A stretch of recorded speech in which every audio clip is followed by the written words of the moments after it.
Hello students. Last class में हमने discuss किया था जो ब्लड कंपोनेंट है उनके बारे में। आरबीसी क्या होता है, डब्ल्यूबीसी क्या होता है, वो सारी चीजें, प्लेटलेट्स के बारे में हमने सारी चीजें डिस्कस की थी। आज हमें पढ़ना है कि जो ब्लड क्लोटिंग है वो पूरी की पूरी प्रोसेस कैसे चलती है, ब्लड क्लोटिंग कैसे होती है, प्लेटलेट्स का क्या रोल है उसमें, वो पढ़ेंगे। और जो डबल सर्कुलेशन है ह्यूमन बीइंग में, उसका जो बेसिक पार्ट है उसके बारे में हम आज डिस्कस करेंगे। तो हम स्टार्ट करते हैं ब्लड क्लोटिंग से। जो ब्लड क्लोटिंग है ये मेनली किसकी वजह से होती है? जो प्लेटलेट्स हैं उनकी वजह से होती है। जब हमें कहीं भी चोट लग जाती है तो ब्लीडिंग होती है। चोट लगेगी, ब्लीडिंग होनी स्टार्ट हो जाएगी, ब्लीडिंग होनी स्टार्ट हो जाएगी तो जो हमारा पंपिंग रेट होता है, जो पंपिंग रेट होता है वो धीरे धीरे डिक्रीज होता चला जाता है। जो पंपिंग रेट है वो धीरे धीरे डिक्रीज होगा, स्लो मोशन हो जाएगा उसका। और जो हमारे प्लेटलेट्स हैं वो क्या करेगी, जितनी भी डैमेज सेल होती है उनको एक साथ अटैच करने का काम करेगी। जो फाइबर है जो हमारी ब्लड सेल है, मान लो हमारी स्किन के ऊपर चोट लगी है तो वहां पे, हाथ पे चोट लगी है तो वहां पे जो डैमेज पार्ट है, डैमेज सेल है, प्लेटलेट्स उनको इकट्ठा करने का काम करना स्टार्ट कर देती है और धीरे धीरे उनको इकट्ठा कर लेती है। इसी वजह से जो ब्लीडिंग है वो काफी टाइम पीरियड तक चलती है।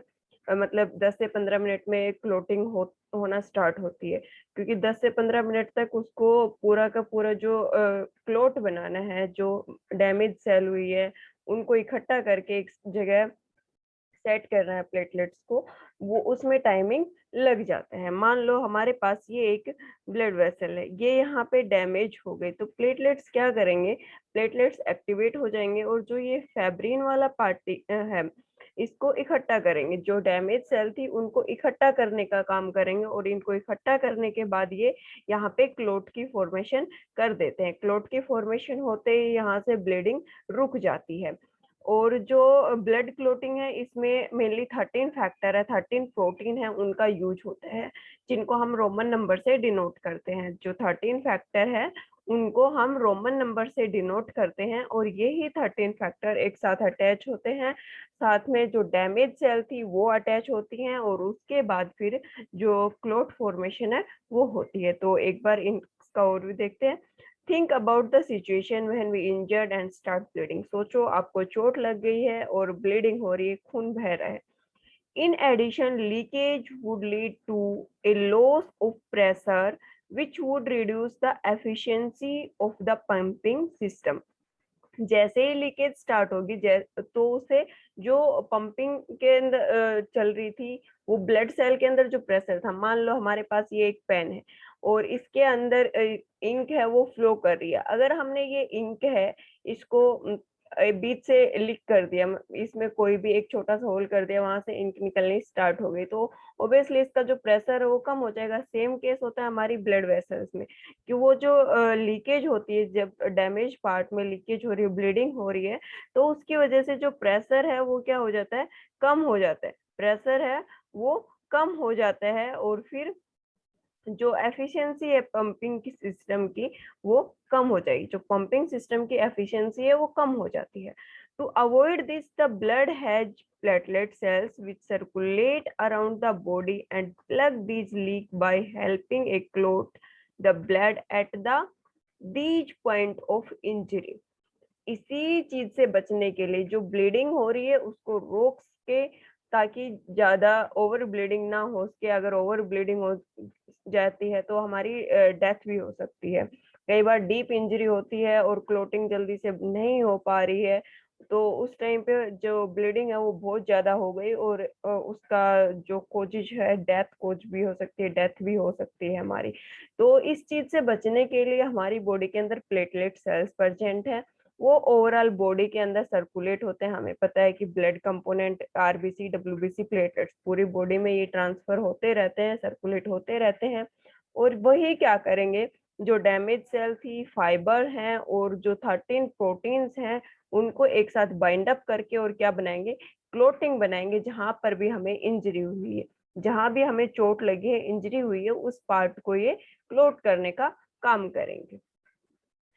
Blood flow from cut or wound, but after some time it stop automatically. Blood है वो directly, चाहे हमें कोई कट लगा हो चाहे फिर कोई घाव हो, वहां से ऑटोमेटिकली ब्लड है वो पास हो रहा है, मतलब बह रहा है, बाहर निकल रहा है, लीकेज हो रही है उसकी।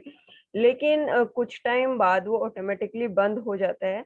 तो वो बंद क्यों हुआ? वो ब्लड क्लोटिंग की वजह से हुआ। प्लेटलेट्स ने वहां अपनी प्रोसेस है वो स्टार्ट कर दी है, वहां पे क्लोट फॉर्मेशन हो चुकी है, क्लोट फॉर्मेशन हो गई है, इसी वजह से वहां पे जो ब्लड है, ब्लीडिंग थी वो रुक जाती है, और इसी प्रोसेस को क्या बोलते हैं? Clotting of blood. जो ब्लीडिंग रुक गई है उसी को हम क्या बोलते हैं? Clotting of the blood. Vitamin K is necessary for the synthesis of clotting factor in the liver. जो हमारा विटामिन के है ये नेसेसरी होता है, किस लिए? जो हमने 13 फैक्टर्स पढ़े हैं, जो 13 फैक्टर होते हैं जो कि क्लोटिंग में हेल्प करते हैं, उनकी सिंथेसिस लीवर में होती है, और उनकी सिंथेसिस के लिए, उनकी फॉर्मेशन के लिए हमें लीवर के अंदर क्या विटामिन के की एफिशिएंसी चाहिए होती है, वहां पे हमें विटामिन के चाहिए होगा, नेसेसरी है उनकी सिंथेसिस के लिए। अगर कई बार क्या होता है कि किसी के अंदर क्लोटिंग नहीं हो पा रही, ब्लड क्लोटिंग नहीं हो पा रही, तो उसका यही काम होता है, या तो हमारी जो इंजरी है वो बहुत ज्यादा डीप है, बहुत डीप इंजरी है, बहुत गहरी चोट लगी है, उस वजह से क्लोटिंग नहीं हो पा रही क्योंकि उसको क्लोट बनाने में टाइम लग रहा है, या फिर हमारी बॉडी में प्लेटलेट्स के नंबर कम हो गए हैं, उस वजह से जो ब्लड क्लोटिंग है उसमें टाइम लग जाता है। इसके अलावा एक डिजीज होते है हीमोफीलिया। हीमोफीलिया जो डिजीज है, एक जेनेटिक डिजीज है ये पेरेंट्स टू जो नेक्स्ट जनरेशन होती है उसमें पास होती है। और हीमोफीलिया डिजीज जिस भी इंसान को होगी उसमें ब्लड क्लोटिंग के चांसेस बहुत रेयर होते हैं, क्योंकि जो फैक्टर 9 है, जो ये 13 फैक्टर हम बता रहे हैं, इनमें जो फैक्टर 9 है, 9 फैक्टर है वो क्या होता है? 9th फैक्टर अब्सेंट होता है। ठीक है, जो जिन इंसान में हीमोफीलिया डिजीज होती है उसमें 9th फैक्टर है वो अब्सेंट होता है। अब 13 फैक्टर कंप्लीट नहीं हुए, वो बाइंड अप ही नहीं हो पाए, क्योंकि 9th फैक्टर है वो अब्सेंट है ही नहीं, प्रेजेंट ही नहीं है उसकी बॉडी में, तो इस वजह से उसके अंदर जो क्लोटिंग है वो नहीं हो पाती है। तो ये हो गया हमारे प्लेटलेट्स का काम कि प्लेटलेट्स है वो क्या करें? मेंटेन करें हमारी बॉडी को। हम जब हमें कोई चोट लग जाती है उस टाइम हम ट्रीटमेंट लेते हैं, अलग अलग मेडिसिन लेते हैं, बैंडेज वगैरह लगाई जाती है, तो वो सिर्फ एक्सटर्नल ट्रीटमेंट है, लेकिन इंटरनली मेंटेन कौन कर रहा है? प्लेटलेट्स इंटरनली उसको मेंटेन करने का काम कर रहे हैं। कोई भी इंजरी हुई उसको मेंटेन करना, ताकि बॉडी है वो जो हेल्दी सिचुएशन है उसमें दोबारा से रिकवर हो जाए और प्रॉपरली वर्क करना स्टार्ट कर दे। तो प्लेटलेट्स हैं वो जो भी चोट लगी है हमें, जो भी इंजरी हुई है, उसको रिकवर करने में हमारी हेल्प करती है। एक्सटर्नली जो हम ट्रीटमेंट ले रहे हैं वो सिर्फ उस सिस्टम को सपोर्ट करेंगे, ना कि उसको मेंटेन करेंगे। सिर्फ सपोर्ट करने का काम करेंगे, मेंटेन कौन करेगा? प्लेटलेट्स उसको मेंटेन करते हैं। फिर बात करते हैं हम फंक्शन ऑफ ब्लड। अभी तक हमने पढ़ लिया जो कंपोनेंट थे कि कौन कौन से कंपोनेंट हैं ब्लड के, आरबीसी, डब्ल्यूबीसी, प्लाज्मा, प्लेटलेट्स, इनके बारे में हमने पढ़ लिया, इनकी डिटेल्स भी हमने पढ़ ली। अभी हमें पढ़ना है कि फंक्शन क्या क्या है ब्लड के, ब्लड कहाँ कहाँ क्या क्या काम कर रहा है। तो फर्स्ट है transportation of the oxygen from lungs to tissue. Oxygen को लंग से अपने साथ बाइंड अप करेगा और बाकी जो टिश्यू, बॉडी, पूरी बॉडी में ऑक्सीजन की सप्लाई करेगा। जो ब्लड ट्रांसफर करने का काम, ब्लड ऑक्सीजन ट्रांसफर करने का काम कौन कर रहा है? ब्लड कर रहा है। सेकेंड है transportation of carbon dioxide from the tissue to lungs. हमारी बॉडी में जो कार्बन डाइऑक्साइड की फॉर्मेशन हुई है, कार्बन डाइऑक्साइड जो प्रेजेंट है हमारी बॉडी के अंदर, उस कार्बन डाइऑक्साइड को लंग्स तक पहुंचाने का काम भी कौन कर रहा है? यहाँ पे ब्लड काम करता है। तो कार्बन डाइऑक्साइड को भी ट्रांसफर कर रहा है टिश्यू टू लंग्स, और जो ऑक्सीजन है उसको ट्रांसफर कर रहा है लंग्स टू टिश्यू। फिर है transportation of excretory material from tissue to the kidney.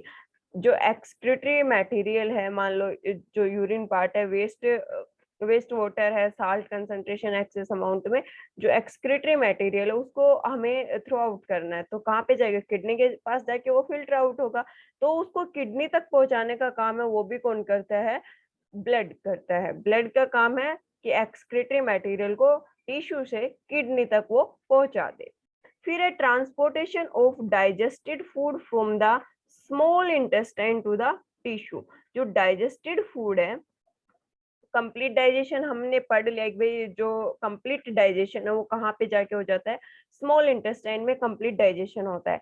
तो स्मॉल इंटेस्टाइन में कंप्लीटली डाइजेशन हो चुका है, फूड हमारा कंप्लीट डाइजेस्ट हो चुका है, उसके बाद बॉडी के जो जितने भी पार्ट्स हैं वहां पे फूड की सप्लाई करनी है, हर एक टिश्यू तक हमें फूड पहुंचाना है, डाइजेस्टेड फूड है वो पहुंचाना है।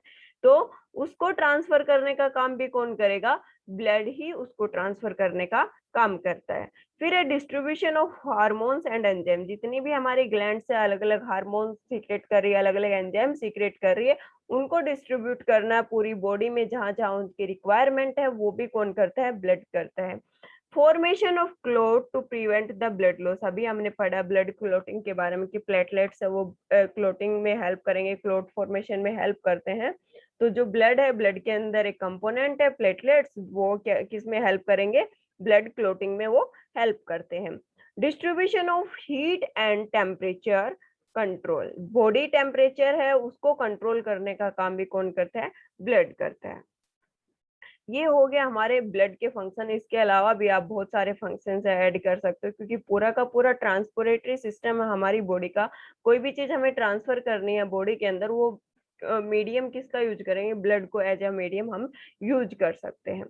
फिर उसके बाद बात करते हैं हम सर्कुलेशन की, कि जो पहले हम ह्यूमन बीइंग के अंदर जो डबल सर्कुलेशन है वो पढ़ेंगे, उसके बाद बाकी जो एनिमल्स हैं उनके बारे में डिस्कस करेंगे। तो ह्यूमन बीइंग में डबल सर्कुलेशन होता है। तो डबल सर्कुलेशन एक ऐसी प्रोसेस है जिसमें हार्ट के अंदर ब्लड 2 बार आए, हार्ट के अंदर ब्लड 2 बार पास हो रहा है, तो उस प्रोसेस को हम क्या बोलेंगे, ब्लड सर्कुलेशन। ब्लड है वो हार्ट से 2 बार पास हो रहा है, कैसे पास हो रहा है चलो देखते हैं। सबसे पहले तो जो ये ब्लूइश कलर वाला पार्ट है, ये पूरा का पूरा पोर्शन, ये किसको रिप्रेजेंट करता है, डीऑक्सीजनेटेड ब्लड को रिप्रेजेंट करता है, ठीक है। और जो ये रेड पार्ट है ये किसको रिप्रेजेंट करता है, ऑक्सीजनेटेड ब्लड को रिप्रेजेंट करता है, कि ये ऑक्सीजनेटेड ब्लड है, ये डीऑक्सीजनेटेड ब्लड है। Bluish part deoxygenated blood and reddish part है ये ऑक्सीजनेटेड ब्लड। हमारी बॉडी से जो डीऑक्सीजनेटेड ब्लड था, जिसमें ऑक्सीजन नहीं थी, वो कहाँ पे जाएगा, हार्ट के पास जाएगा। कहाँ पे जाएगा, जो राइट पार्ट है हार्ट का उसके पास में वो पहुंच जाता है, ठीक है। राइट पार्ट में हार्ट ये पहुंच चुका। यहाँ से ब्लड की सप्लाई कहाँ पे होती है, लंग्स के पास होती है, पल्मोनरी आर्टरी के द्वारा। ये आगे पूरा स्टेप वाइज पढ़ेंगे, फुल ऑफ डायग्राम के साथ इसकी डिटेल्स हम पढ़ेंगे कि पल्मोनरी आर्टरी का क्या काम है, कौन कौन से पार्ट कैसे कैसे फंक्शनिंग करे। अभी हमें नॉर्मली डबल सर्कुलेशन देखना है कि डबल सर्कुलेशन है वो कैसे चल रहा है, सिर्फ हमें वो देखना है। तो जो पार्ट है वो कैसे काम कर रहा है, पल्मोनरी आर्टरी है, उससे ये लंग्स के पास चला जाएगा। जो पल्मोनरी वर्ड है वो किसके लिए यूज किया जाता है, लंग्स के लिए यूज किया जाता है। तो यहाँ पे डीऑक्सीजनेटेड ब्लड आ चुका है, यहाँ पे ऑक्सीजन इसके अंदर ऐड की जाती है, ठीक है। और ऑक्सीजन ऐड करने के बाद पल्मोनरी वेन के द्वारा ये ब्लड वापस से कहाँ पे आ जाता है, हमारे हार्ट के लेफ्ट पार्ट में पहुंच जाता है, और फिर यहाँ से कहाँ पे सप्लाई होगा, हमारी बॉडी में सप्लाई होगा। तो देखो ब्लड कितनी बार गया हार्ट में, यहाँ से यहाँ पे ब्लड गया, ठीक है, एक बार। और फिर यहाँ से ये कहाँ पहुंच गया, लंग्स के पास पहुंच गया। लंग्स से वापस ब्लड कहाँ पे आया, हार्ट में ही आया। तो दूसरी बार 2 बार सर्कुलेट हो रहा है ब्लड, कहाँ से, हार्ट में से। हार्ट में ब्लड है वो 2 बार सर्कुलेट हो रहा है, इसी वजह से इसको क्या बोला जाता है, डबल सर्कुलेशन। कि बॉडी से हार्ट में जाएगा, हार्ट से लंग्स में जाएगा, वहां पे ऑक्सीजनेटेड ब्लड है, वो वापस से कहाँ पे आएगा, हार्ट के पास आएगा, और हार्ट पंपिंग करके फिर पूरी बॉडी के अंदर ब्लड की सप्लाई करेगा। जो ये वाला नीचे वाला पोर्शन है, ये वाला पोर्शन जहाँ पे ब्लड की सप्लाई बॉडी के अंदर हो रही है, उसको हम सिस्टमेटिक सर्कुलेशन बोलते हैं। ब्लड है वो कंप्लीटली सर्कुलेट हो रहा है left ventricle to right auricle through the body organs. Body organs में जो ब्लड सर्कुलेट हो रहा है उसको हम क्या बोलते हैं, सिस्टमेटिक सर्कुलेशन बोलते हैं। और जब लंग्स वाला पार्ट है वहां पे ब्लड सर्कुलेट हो रहा है राइट वेंट्रिकल से लेफ्ट ओरिकल में, राइट वेंट्रिकल से लेफ्ट ओरिकल में जो ब्लड है वो ट्रांसफर हो रहा है। जो लंग्स वाला पोर्शन है उसमें ब्लड सर्कुलेट कर रहा है, उस पार्ट को हम क्या बोलते हैं, पल्मोनरी सर्कुलेशन। तो ये हो गया हमारा डबल सर्कुलेशन। डबल सर्कुलेशन का मतलब क्या है कि हार्ट के पास दो बार ब्लड आ रहा है, एक बार डीऑक्सीजनेटेड ब्लड आ रहा है, एक बार ऑक्सीजनेटेड ब्लड आ रहा है, दो बार ब्लड आ रहा है हार्ट के पास, इसी वजह से इसको डबल सर्कुलेशन बोलते हैं। टू टाइप के सर्कुलेशन है, सिस्टेमेटिक सर्कुलेशन है and pulmonary circulation. Systematic circulation में जब बॉडी ऑर्गन से ब्लड सर्कुलेट हो रहा है उसको हम बोलते हैं सिस्टेमेटिक सर्कुलेशन, और जो लंग्स वाला पोर्शन है वहां पे ब्लड सर्कुलेट हो रहा है उसको हम बोलते हैं pulmonary circulation. In double circulation the blood passes twice through the heart. जो ब्लड है वो दो बार पास हो रहा है कहाँ से, हार्ट से, to supply once the body, और बॉडी में एक बार ही सप्लाई होगा। देखो बॉडी से हार्ट में आए, एक मिनट एक बार पूरा का पूरा इरेज करते हैं, सारा मिक्सअप हो जाएगा वरना।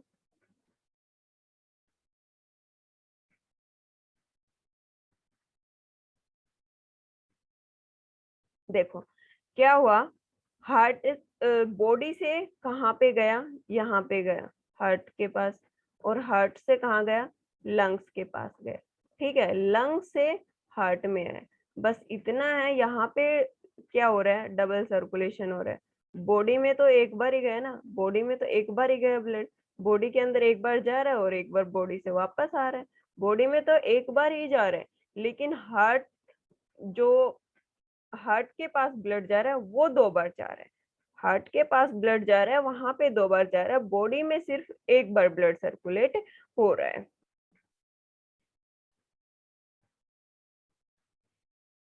फिर बात करते हैं systematic circulation. In this blood completely its circulation from the left ventricle to right auricle through the body organ। Body organs में जो ब्लड फ्लो हो रहा है उसको हम सिस्टमेटिक सर्कुलेशन बोलते हैं। एंड पल्मोनरी सर्कुलेशन की हम बात करें, in this blood completely circulation its circulation from the right ventricle to the left auricle through the lungs वाले पोर्शन में ब्लड सर्कुलेट हो रहा है उसको हम बोलते हैं पल्मोनरी सर्कुलेशन। तो ये हो गया हमारा डबल सर्कुलेशन का बेसिक। क्लोटिंग के बारे में हमने पढ़ लिया, फंक्शन ऑफ द ब्लड हमने डिस्कस कर ली। जो नेक्स्ट क्लास होगी हमारी उसमें हम डिस्कस करेंगे हार्ट की पूरी की पूरी जो फंक्शनिंग है वो हम अपनी नेक्स्ट क्लास में डिस्कस करेंगे। आज की क्लास में इतना ही। Thank you so much, have a nice day.